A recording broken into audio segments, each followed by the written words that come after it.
Welcome to the Sports Watchdog radio show, hosted by Mason Kern. He keeps his nose to the ground to report on what's trending in professional and college sports, to inform, enlighten, and entertain. And now it's the Sports Watchdog. The Sports Watchdog, Mason Kern.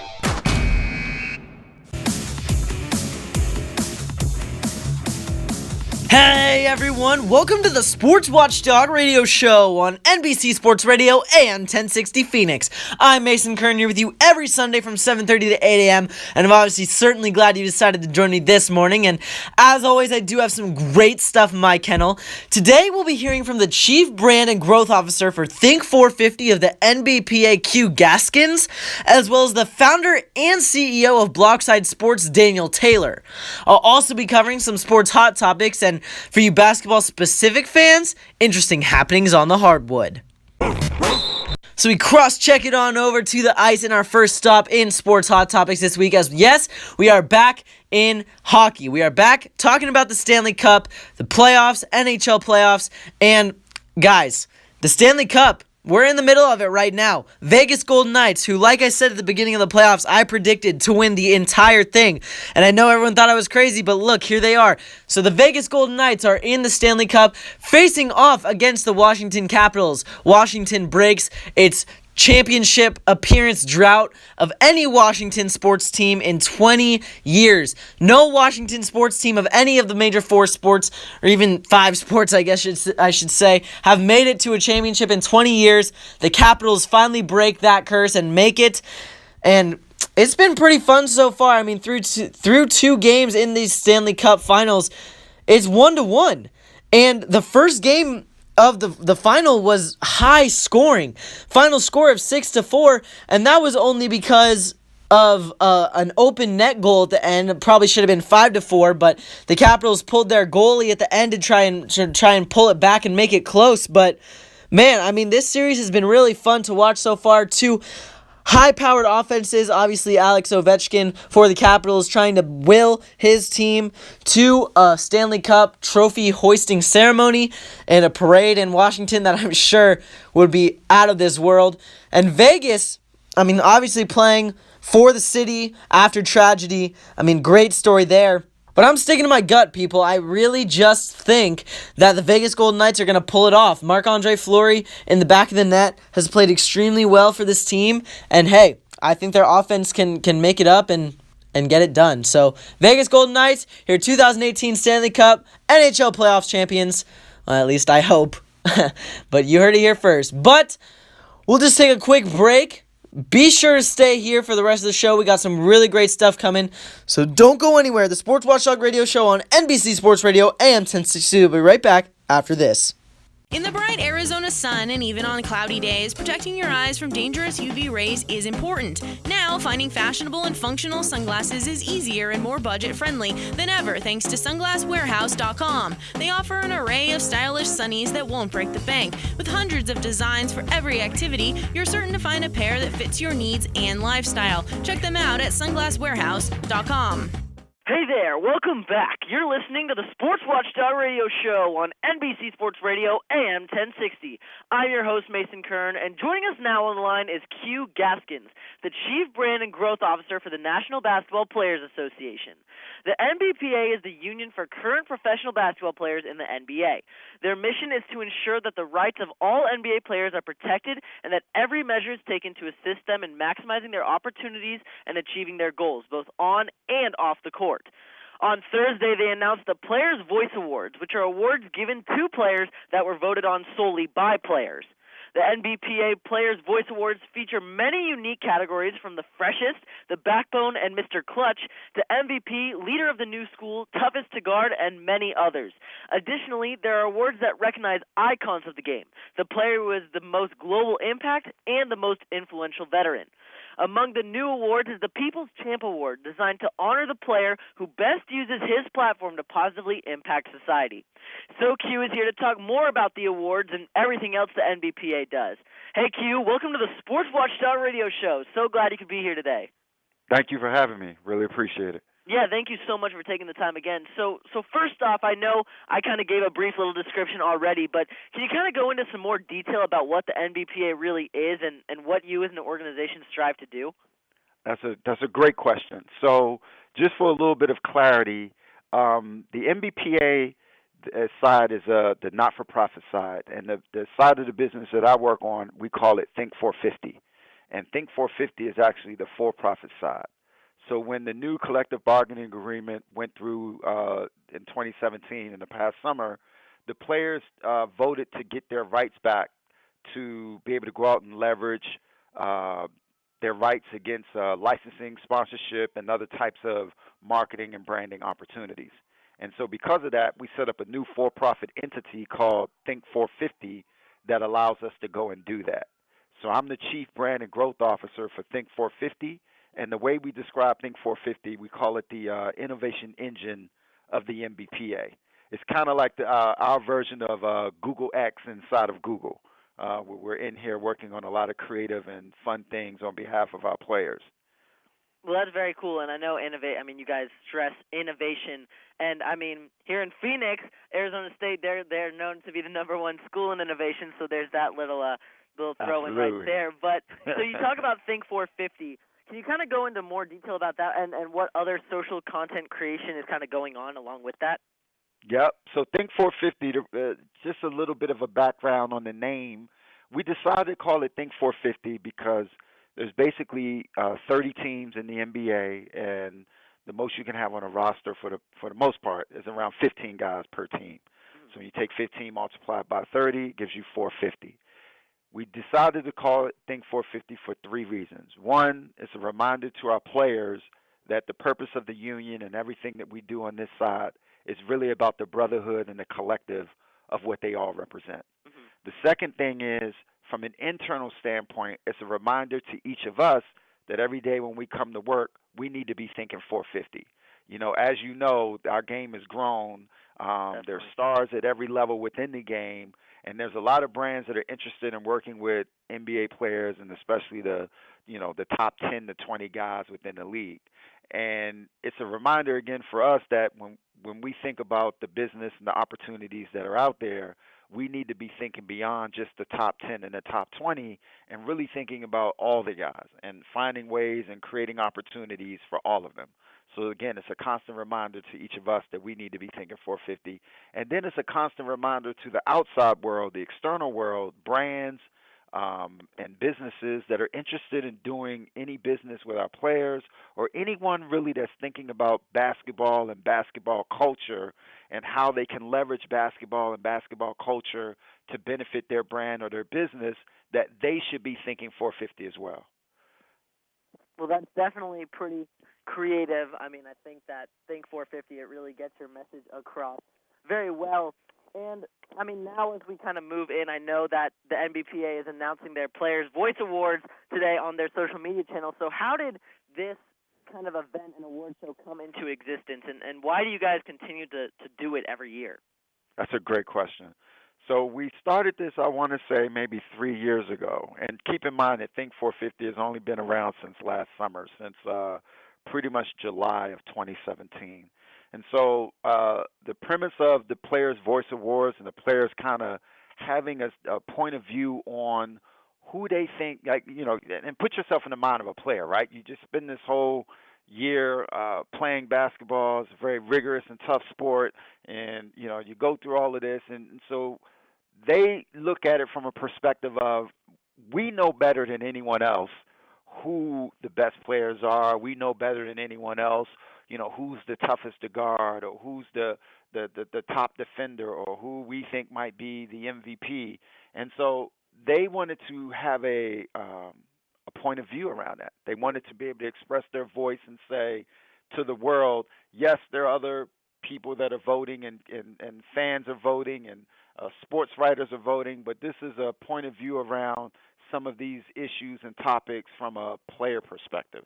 And because we live it day in and day out, these are the people that we think should be awarded these different types of awards based on our interactions and engagement with them as a collective, and again, as a brotherhood. So in the past, we've tried to do we had an award show that kind of came at the end of the year. I want to say it came even after finals because we wanted to make sure we can get all guys in attendance. We did it on BET. It ended up turning out to be a great event, but a lot of people, especially the players, felt like by the time that award show happened, it was kind of old news. Like the regular season was over, the playoffs had ended, the finals were over, so you kind of already knew in your mind who you thought might have been the MVP of the regular season. The MVP of the playoffs and the finals was already crowned. So by the time we had the award show as a celebration, it was kind of like old news for most part. And then last year they tried something different, where instead of doing an actual award show, they did something that felt more like of a digital launch and a roundtable discussion where they brought in some current players as well as past players, and they basically revealed the awards through some type of a traditional sports show roundtable type of launch and announcement and reveal process. And that worked for what it was, and it got great, energy around that. But this year we decided to do something a lot different. And what we decided to do this year was we wanted to go a little earlier. So if we were going earlier, it kind of took off the table the ability for us to do a actual television type award show. And then we also knew we wanted to do something a little bit different than a traditional roundtable. Like we wanted to do something that felt a little bit unexpected. So the big thing that we started talking about internally is we know that our players have a lot of cultural reference and cultural influence out in the world. And how can we do something to make these awards more of the social conversation beyond just pure basketball fans? Like, are there other ways that we can bring other folks into the conversation, make other different fans and people who are interested in music and entertainment and other things kind of interested in just what's happening with our guys and these awards? And so we decided to partner with 12 artists. These are respected street artists that have a pretty strong social following independently on their own. But when you add them up collectively, again, as what we call as our PVA collective of artists, it's a very strong kind of social audience that they're able to aggregate together collectively. And then, we wanted each of these artists to create an interpretation of the award based on the award winner and then based on kind of their art style. And so we picked artists that are really representing from all over the world. So we have an artist that's living in China. We have another artist that's living in Australia. We picked, and the other kind of filter we use to select artists is that we selected artists that all had some type of connection or influence back in terms of basketball or sport culture, meaning that they've created some art or they've done something around a player in the past, or they've done something that was connected to sport in the past. I think the name of the game is kind of evolving at its core, and I think you guys have done a very good job in keeping the audience engaged and not just putting out the same type of product year after year, keeping everyone interested, not just the basketball fans, like you say, but trying to reach out and get everyone more involved in. And I think that this approach is definitely going to have some success as well. And in terms of evolving, you guys have already put out some newer awards, like I mentioned, the People's Champ Awards. So how do you guys kind of go about trying to come up with these newer awards, like the People's Champ Award, and trying to go about that? That's a great question. So one of the things we looked at is, we wanted to be respectful of what the NBA was doing, and we knew that the NBA was also going to be doing their awards because they do those every year. And because we wanted to do something definitely on behalf of the players and have the players have their own unique voice and kind of point of view on it, we wanted to also make sure that we were giving out some awards that were different than what the NBA would do. So, in our business, often we think about the NBA from a performance standpoint, and then we think about Think 450 and the other things that we are able to do more from a lifestyle and kind of a culture standpoint. So if the NBA really represents the 48 minutes of the guy's life through a performance lens, then from a Think 450 standpoint, I have 23 hours and 12 minutes of their day to represent their lives through a lifestyle lens. So, that's why we decided to kind of rename some of the awards or come up with new categories like the People's Champ or the Sneaker Champion even. One we call the Freshest, which really speaks to someone's style, on and off the court. The Best Side Hustle, which really talks to, the not only their ability to be a great player, but also talking about their life as a business person or someone that has a strong interest in something else that's off the court, where they've been able to raise their level of influence within that interest, just at the same level they have as a basketball player. All right, everyone. The Sports Watchdog Radio Show on NBC Sports Radio AM 1060 will be right back after this short break. Be prepared for those rainy days with Weatherman, the only umbrella blending unmatched quality with smart technology and ingenious design led by meteorologist Rick Muth. The Weatherman app pairs with Pebble Beat Bluetooth tracker to detect the forecast, then provides alerts when you need to take your umbrella along. A tracker always ensures you always know where to find your umbrella when needed. Visit weathermanumbrella.com to learn more. Daniel Taylor, right? That's just how you pronounce it? Correct, exactly. All right, cool, thank you. So, Mason Kern, host of the Sports Watchdog Radio Show here on NBC Sports Radio Phoenix. I have Daniel Taylor on the line. Daniel, do I have your permission to record you today? Yes, you do. All right, thank you. So I'll get started in the bio in 1 sec.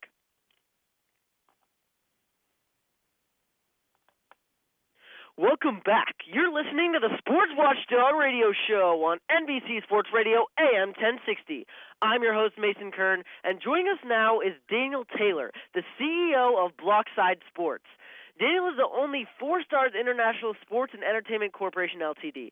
Only 4-Stars is a global football marketing match and sports tourism agency that specializes in developing and managing elite youth players, high-profile players, and coaches around the world. Additionally, Daniel is the co-founder and CEO of Tipster, an iOS app and web widget that lets you get personalized style advice from vetted influencers. Daniel himself is an ex-professional football player, Brown University graduate, and Stanford University's accelerated program alum. He currently sits on the board of advisors for Rise Cool Blockchain, a transparent and efficient marketplace for brands and influencers to partner on campaigns, and Avalanche Labs Ltd., a niche social media growth hacking agency. But outside of all that, we're focusing on his endeavor in Blockside Sports. So with that, hey Daniel, welcome to the Sports Watchdog Radio Show. So glad you could be here today. Hey, thank you very much for having me. Happy to be here. Yeah, thank you so much again. So first off, as I understand it, Blockside is a crypto company, which for those who are not super familiar, it's think Bitcoin, right? So as new as Bitcoin is, sports and cryptocurrency is an even newer concept. So what made you come up with this idea? Well, I started out in the tech space. I was actually fortunate enough to be both in the tech and sports space with two separate businesses, Tipster and Only 4-Stars. And fortunately enough, I had a good friend of mine who forced my hand and basically made me buy some Bitcoin. And this is at a time when, the market was going up, made a little bit of money. And then I said, okay, wait a second, I actually need to know what I made some money on. And so it was literally as a byproduct of, okay, I left my tech startup. I was working in the football industry. I was trying to explore applications for blockchain within football purely out of personal curiosity. But that personal curiosity quickly turned into, a business venture, which, is now Blockside Sports about, 10 months later. Yeah, that's a very cool story indeed. And personally, what do you think crypto can really do in terms of kind of revolutionizing how fans kind of pay for access to their favorite team? Most specifically here in Phoenix, we have our own Phoenix Rising. So what do you think crypto can do in terms of that? Well, look, I think from a fan experience standpoint, the biggest thing, at least the thing that I find is as most troubling within the fan experience, especially as it relates to the stadium, it's time, right? At the end of the day, people are coming there to be entertained, right? They're coming to the stadium to be entertained, to engage, to maybe get a hot dog, get a beer, and watch some good football, right, or soccer in this scenario. And so, one of the biggest things that we're trying to do is apply frictionless payments as a byproduct of digital rewards, so a cryptocurrency, and save people a ton of time purely because of what they're able to do in regards to pre-orders, in regards to the actual experience themselves, and then in turn basically reward people for being engaged, right?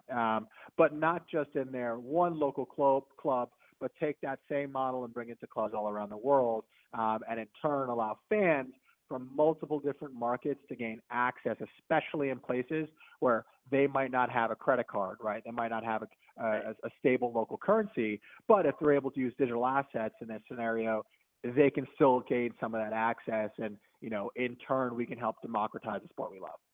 Well, I think that's definitely a really different approach on kind of the whole fan-centered experience. Definitely really cool. Now, I also do hear that you're kind of looking at FIFA with the overall aim of buying a team. So what's the feedback you've had on this initiative, and how would this really work? Well, buying a team, we're still planning on purchasing it in a conventional way, right? We plan on leveraging our tokens as an incentive model for said owner or new partner to really be vested into what we do. But, from a team ownership perspective, why are we doing this? Well, it's one thing going to 20, 25, 30, 40 clubs around Europe and saying, hey, try this new thing out. It's another thing saying, hey, we have our own clubs where we've tried it. We've tested it. We've proven that it works. We've shown it's made you more money. We've shown it's an increase in fan experience. And if you don't believe it, come here and check it out yourself, right? And so, that's sort of the reason why we're looking at a potential multi-club ownership group. And we own a small club in Portugal, a piece of a club in Ireland, right? We're looking at a few different deals right now that are in DT. And so, it's really exciting for us to sort of combine my football experience, my partner's football experience, and our tech to basically almost act like a Google headquarters, right? So that we can get in the nitty-gritty without having to ask for permission, and build out our tech the way that it should be rolled out at the rest of the clubs that we deal with. In terms of FIFA, right, we've got a larger overarching goal to work with the governing bodies of the sport, specifically in implementing blockchain in different ways, such as for transfer fees, such as for efficiently managing the financials of any sort of team and or multi-club ownership group, and really try to shed light on some of the benefits of using things like smart contracts in terms of when you do deals and how you do deals. Just because I think, at least for me, I started off as a fan, then as a player, and now sort of as an owner. It's shocking how the world's number one sport. Everyone loves it, but there's still this curtain between the people who own the club, people who run the club, and the people who are people and the fans themselves. And we want to try to bring that curtain up to try to basically say, hey, here's this open format, full transparent model that'll help clubs save time and money, right? Increase transparency for the governing body so that they can help, efficiently regulate and keep the game, within the boundaries that they're trying to implement, plus prevent against a lot of the corruption and unfortunate fees that are going under the table right now in football. Well, that certainly seems kind of like a revolutionizing type of approach to kind of get the fans to be able to see all those kind of things. Definitely really cool. And you mentioned your own professional experience as a football player. Can you personally see a day when footballers will kind of maybe accept payment in crypto, or even a day in the future when crypto will possibly be the go-to for payment for all sporting events? Well, I think that day might be coming sooner than we think. Right? There's a huge education portion to this that is happening very quickly. But again, we as humans we have this amazing ability to adapt. And so, do I envision a day when we're paying our players an MVP? Absolutely, right? We're playing with some interesting incentivization, player bonus structures to help make those more efficient, so that if we say with our forward we give him if he scores 2 goals, he gets X amount of dollars or X amount of MVPs. Immediately, the code will recognize that he scores 2 goals, and immediately the money will go from our account to his. Right. Wow. And so by the time he gets to the locker room, he's already seeing on his account, right, the direct incentive structure that was put in place, not having to pick up the phone and pull someone's arm and to ask the back office, when am I getting that payment? And so I think we're going to start to see more of that. And then overall in terms of how we see crypto's adoption within stadiums, maybe it's with MVPs, maybe it's with Bitcoin, maybe it's with another currency. But I think what we started to see is people are as these companies are beginning to and more willing and are becoming more willing to accept these payments in digital currencies, and consumers are in turn able to actually use them for things, then that sort of hesitation of or the afraid of the blockchain crypto space will become less and less. And from my perspective, I think what you'll start to see over the next few years, right, it's not going to necessarily happen tomorrow, but the next few years, cryptocurrencies will start to rival some of the larger currencies of the world, right? And I think that's when things are going to get really, really, really interesting, because, consumers will inevitably become used to using digital assets in a really simple and easy way. And that's why I think we've got a really awesome opportunity, because we can basically almost say, okay, look, these might be digital assets, but essentially they're reward points, right? And so we're going to integrate these reward points in an easy to use, frictionless way, so that anywhere between a 14-year-old all the way up to a 40-year-old who might have had one too many beers, right? They should all be able to use the product just the same. And if we aren't able to do that, then we need to hit the drawing board again, because that's how you're going to get true mass scale adoption with digital assets now, and you get it away from the highly technical, protocol, cryptography space. Yeah, definitely. And I mean, that's certainly a very intriguing proposition that we'll be sure to look out for over the next few years, over the next few seasons. But Daniel, once again, thank you so much for your time. We really appreciate it here on the Sports Watchdog Radio Show. Where can our listeners go to get more info on Blockside or just to connect with you? Yep. So if you'd like more information on Blockside, go to blockside.io. It's BLOCSIDE, no K. All right, well, thank you again, Daniel, so much. All right, everyone, the Sports Watchdog Radio Show on NBC Sports Radio AM 1060 will return after this. Enhance your digestive and gastric wellness with pure vegan digestive enzyme complex from Nutritional Brands. It has prebiotic, probiotic, and enzymes all in one, reducing the need for multiple supplements taken in a day. It's a proprietary blend promoting enzyme activity for protein, fat, and carb breakdown, and helps balance intestinal flora. Plus, it's vegan friendly. You can find this digestive and gastric wellness product at mbpure.com. That's mbpure.com. You ready to hoop it up? This is Happenings on the Hardwood.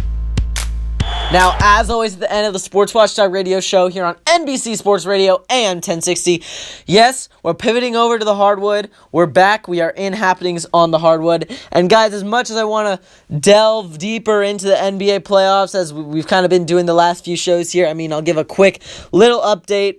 It's a fourth time in a row now. It's the Golden State Warriors versus LeBron James, basically. Just LeBron. No, I'm just kidding. They play the Cleveland Cavaliers for the fourth straight time in the NBA Finals. Some people are fans of it, saying this is a dynasty and we're witnessing history. Some people are saying, man, this is boring. I don't want to watch a fourth straight Warriors-Cavaliers final. But hey, this Cavs team is completely different, other than LeBron, really. And then Golden State, they've gotten some nice pieces. Obviously, getting Jordan Bell through the draft, who has really helped them. But guys, I don't know what else to say. My predictions were wrong. Houston, I was rooting for you. All I gotta say is if Chris Paul doesn't go down, Houston's in the final, in my opinion. So I don't know, but Golden State pulls it out in 7. Cleveland pulls it out in 7, but we're going to digress from the playoffs now after that quick update for a minute, because NBA Twitter was on fire this week, guys. It was absolutely on fire. And when you look at it, the main story here is that The Ringer put out a story saying that the Philadelphia 76ers president manager Brian Colangelo has burner accounts on Twitter that he's had for years now after Sam Hinkie stepped down, and that Brian Colangelo has been making bad remarks about his team, about the players on his team, and all this kind of stuff from 5 different burner accounts. And so NBA Twitter went into full-on sleuth mode as they were trying to figure out if Brian Colangelo really was the culprit behind these accounts. And the query has not really been, there has not been a final yes, he was, no, he wasn't. It's more of a he said, she said at this point. But Joel Embiid was going off on Twitter, saying some funny stuff. And then you had some commentary from Richaun Holmes. It was just a pretty funny event. All the NBA media guys, Rob Perez, I follow him. He's pretty hilarious. He was doing a late night with Wob Periscope. And yes, he called himself Wob, as in W-O-B, which... that's his thing. It's pretty funny, but a 50-minute kind of conversation where he was sleuthing with his fans and trying to get to the bottom of everything. But Brian Colangelo, man, he's pulling a Kevin Durant, maybe? Kevin Durant with the burner accounts? I don't know, but pretty funny stuff coming out of the NBA in Twitter this week. But as always, you can hit me up on social media on Twitter at @sportswatchdog if you want to reach out at some point, or on Facebook, Instagram, and YouTube as well at The Sports Watchdog. I'm on all those platforms as well. Let me know what you think about this story, your thoughts on the NBA playoffs, or just anything else you got on your mind. I'm here to listen. I'm here to talk. So let me know what you guys think. Thanks for listening to the show. It's a pleasure as always. Well, that's a wrap, everyone. Anybody wanting to connect with me, The Sports Watchdog, on Twitter can do so at @sportswatchdog, and on Instagram, Facebook, and YouTube as well at The Sports Watchdog. So until next time, keep your eye on the ball. The Sports Watchdog. The Sports Watchdog, Kern.